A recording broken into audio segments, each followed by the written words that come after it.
All right, ready to go. Are you guys ready? Transformers at Work 2023 is the fourth edition here in this lovely startup village in Amsterdam Science Park. So welcome to this event that we try to organize as a workshop that we'd like to go to ourselves. We didn't have to organize it. So it's part workshop, part evening party, but more about that later. Before we start, I want to introduce my co-host here on the stage, Gabriel Meiring. Can you step up? Gabriel is our Chief Revenue Officer, and he'll be chairing the sessions and also doing demos in the breaks, right? Hi, everyone. Pleasure to be with you. As Jakub said, looking forward to a great event, and see you soon. And managing the stage here is Konstantinos Papagosas, but we call him Dinos. Thanks for the welcome. Yeah, I think Dinos is easier. You'll see me around. I'll be the mic controller, and I'm really excited for what we have today. See you soon. And if I run over time, it's his fault. So he's a timekeeping genius here. And also on the stage, we have Pavlos, who's taking care of all the technical details. So let's get started. So Transformers at Work. This is the space of the AI research literature from the last 3 months. Previously, we did it for a whole year, but we think that's no longer good. Like things are moving so fast, we're just looking at the last 3 months. So it's kind of a semantic cloud of the whole space of Transformers. So papers that mention Transformers. So there's a lot of stuff in different areas. I think we'll be mainly focusing around here, but we'll be making excursions into the other colored areas. And the name of the workshop is Transformers at Work. And I think in relation to previous session, who has been to a previous edition of the workshop? Wow. So I guess you liked it. Who's the first time here? So it's about half-half, yeah. So we used to be a little bit more researchy in the past, but now I think with the sort of breakthroughs in transformer models and large language models, things are really coming into the mainstream. I think most people have explained to their family members what transformers are, and maybe your mother even knows, or maybe even your grandmother knows by now. So we want to shift the focus a little bit more towards applications. So Transformers at Work is a kind of pun on the Transformers will do the work eventually for us in companies. So we're going to be a little bit more on the applied side, but it's still pretty cutting edge. So the Transformer, the star of our show, needs no introduction. It's this beautiful little diagram here that we've seen so many times. Deep learning neural network with its fantastic sequence processing capabilities through the multi-head attention mechanism and really nice scaling properties. I think without Transformers, we would not have been able to scale to these many billion of parameters. And this is the original paper. I think all the authors are today no longer at Google and have all started multi-billion-dollar companies. So yeah, that's a bit ironic, but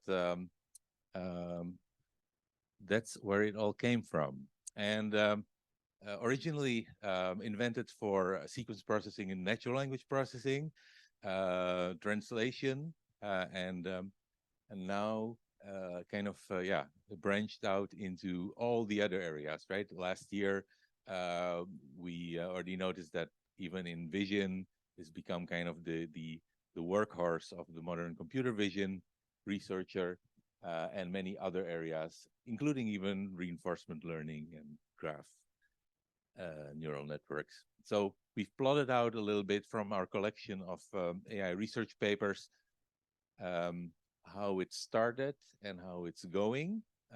So indeed, the orange big pie there is natural language processing, textual data, and in 21, it decreased a little bit. We got computer vision models based on transformers. Last year, it was really diversified. and we just updated the graph a little bit more. And what we see this year is that, in particular, multimodal models, so vision language models, are becoming much more powerful and much more popular. I'll take a larger slice of the research literature. And also, interestingly, the light blue icon here, medical applications. So transformers are becoming your doctor. So will there be a successor to the transformer, or will we keep this workshop running for a couple of decades under the same name, or do we have to change to state space models at work, or RKVW at work? Who knows? But it's becoming less likely, actually, because transformers are winning the hardware lottery. They already were a really good ticket for that. Because of their super good scaling capabilities on GPUs. But more and more, actually, hardware vendors are adapting to the peculiarities of the transformer. And in particular, NVIDIA's new H100 GPU, which is all the rage these days, is really optimized for transformer training and inference. And I think NVIDIA is in the lead. This is some statistics about different types of GPUs and how much they are used by researchers or mentioned by researchers in papers. This is a joint work with the Air Street State of AI report that we're putting out. And basically here we're counting for different GPUs, how much they're being mentioned in papers. And you see really kind of A100 taking over the lead from the V100 and the RTX 3090 rising up. The H100 is still somewhere very low here. It's not used a lot yet by researchers. I guess it's not been available for a very long time. And so this is a fairly elaborate analytics graph of the research literature. Keep this one in mind. It took us a long time to make it, so remember it. You can also find it on the Compute Index webpage. But really, this year is not the year of the transformer, and this year is the year of large language models. Large language models have kind of reduced the star of our show to the third letter in the abbreviation GPT. That's kind of what you have to explain your mother or grandmother these days. The T stands for transformer. Okay. Well, so we've had a hell of a ride since ChatGPT was introduced in the end of November. It got really a lot of people very worried at Google, I think. GPT-4 is kind of, I don't know how you guys see it, but it's pretty human level language understanding and generation. I think, but I'm curious what you guys think. So, who thinks we are there at a human level language understanding and generation with GPT-4? Hands. A few. Who thinks we're very far off? And who thinks we're like, we'll be there in the next year or two? The rest. So okay.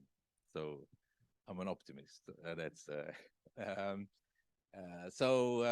We've seen, fortunately, not only these closed models, we've also seen a kind of Cambrian explosion of open source people trying to catch up to the quality of GPT. And from April until very recently, people just keep churning out new models. And VCs keep investing billions of dollars into companies that are going to make them or are already making them. So we've looked at the popularity of large language models in the literature. It's obviously a kind of exponential curve. We expect to see around 23,000 papers at the end of this year, which are about language models or use them. But to look a little bit more in detail, we made a graph, and it's kind of a timeline of the launches of the various models, and the size of the graph is the number of mentions in the literature. So your GPT-4 is introduced, and then all these plethora of open source models start popping up. Palm 2, Guanaco, Falcon was a pretty big deal. Claude 2, Llama 2, just very recently.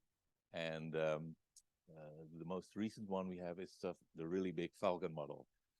And so this is kind of how, yeah, the summary of the year, more or less, right? And the size of the notes is the number of mentions in the literature. So you see that ChatGPT and GPT-4 are still stealing the show, and Llama a good runner-up. So I don't know if you can read this all the way in the back. We've also analyzed the literature a little bit more using large language models. Like, what are the main innovations? What are the main things people are working on? What are the sub areas that maybe we didn't think about? And the first sort of main area that turns up in the literature is prompt engineering. So basically, in the last year, all our machine learning engineers and natural language processing experts have become prompt engineers. And yeah, that's needs a bit of getting used to. Domain adaptation is the second red line. But immediately there come some problems then. Hallucinations. That's a big topic. Low resource languages, adversarial attacks, etc. We'll share the slides so you can read it later. So there's a lot of work, but there's, I think, one main problem, which Jan LeCun states so eloquently here. Language models are still making shit up. And that's a real problem if you want to put them to work in companies to actually make, important decisions on their output or feed their output into business processes. And yes, that's fine if you want to use them as writing assistants, not good as question answers, search engines, etc. Reinforcement learning from human feedback does not fix it. Well, it was not really meant to fix it. And there is kind of a pattern that has emerged over the last half year or so, which you should be aware of, which is called Retrieval Augmented Generation. So when you give it the facts in the form of pieces of text that contain the answers, it becomes so much more easy to give the right answers, right? And you can even give instructions to avoid kind of going off the rails from the information right in front of you. So this is kind of the pattern, the user query, and I think some of the talks in the first session will go into more detail. Basically, it's used to retrieve passages from some kind of semantic search engine.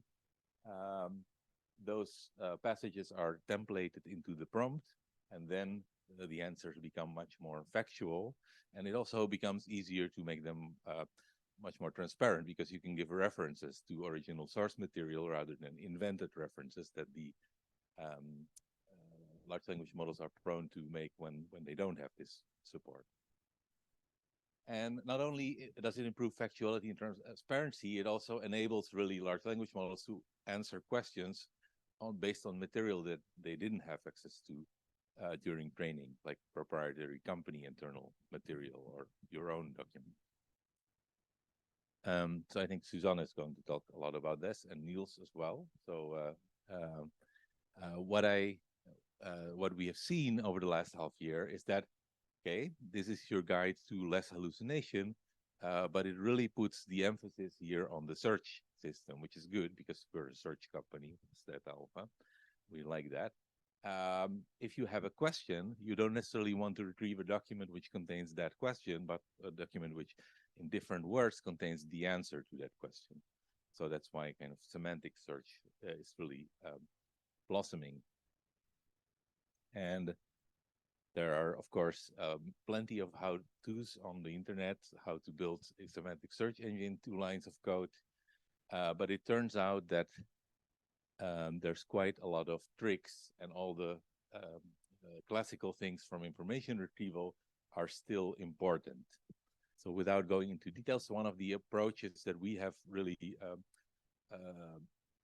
seen a lot of benefit from is some of the work that Rodrigo presented or Marzi presented last year, and Rodrigo's group and our group have worked on to use large language models as synthetic data set generators. And what we see in projects with customers is that if you look at some of these sort of vanilla embeddings that you can download and do dense retrieval with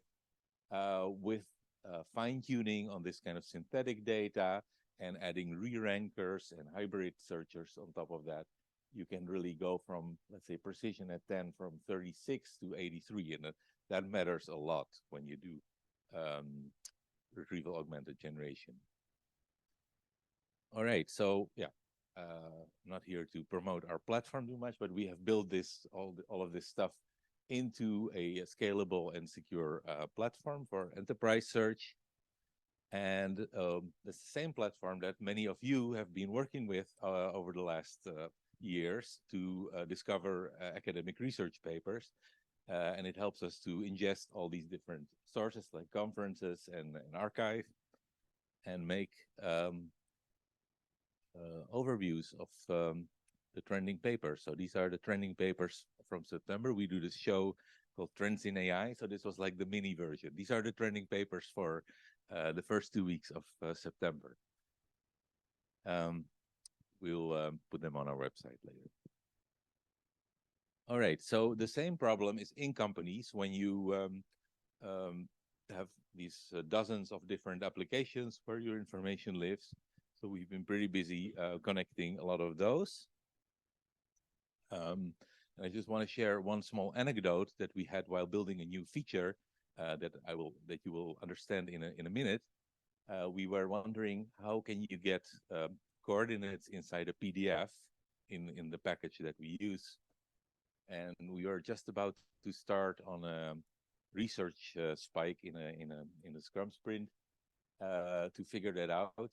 Only to type the questions into our own search engine, and then there popped up this document from almost a year ago, and we had already done the research and documented it. And it turned out we could save 2 weeks of time for that research. So that's kind of an example of the leverage you can get when you apply these modern AI techniques to knowledge management. Almost at the end of this tour of Zeta Alpha, and we have an announcement. We have a new feature that we have released yesterday, and we're going all in on large language models, introducing a fully integrated Zeta Alpha chat mode. And that means you can basically chat with your own documents. So the context of the document and its passages is templated into the bot that does the conversation. You can get faster summaries and answer specific questions, do data table and code extraction on the fly, find related materials. And the great thing is fully integrated into your workflow in Zeta Alpha. So you can save the chats as notes and almost like a second brain that you keep with you. I could talk more about it, but you can try it out right now in search.zetaalpha.com. So asking questions to a document is great, but asking questions to many documents is really what will add value and what will drive decision support systems for smarter knowledge-based decisions. So here, as kind of prototype, we can extract using large language models entities on the fly from many different documents, and then we can tabulate them with a few tricks and a bit of Excel, and make these kind of graphs which show you what the most popular packages are to do matrix factorization on a GPU. So this week, with the whole team kind of being free from the regular sprint and regular feature development, with the help of Rodrigo also being here, we did this prototyping week. And the questions that we asked ourselves is, can we teach large language models to use our own API as tools? And can we chain them together to answer complex questions from a large document collection? And you saw the graph in the beginning about the counting of GPUs across thousands of research papers. That's part of our work for the State of AI report and similar questions like what are transformers used for and things like that. We thought, can we automate that?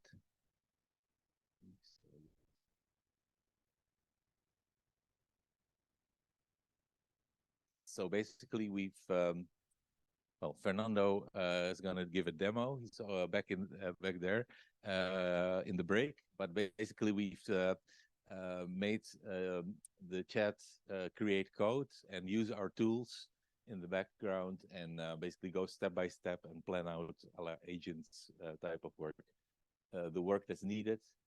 And well, there's the graph. It's the same one. So I'll just keep it that brief. Okay, have a look at the demo. So let's get into the workshop. Thank you for your time for the introduction.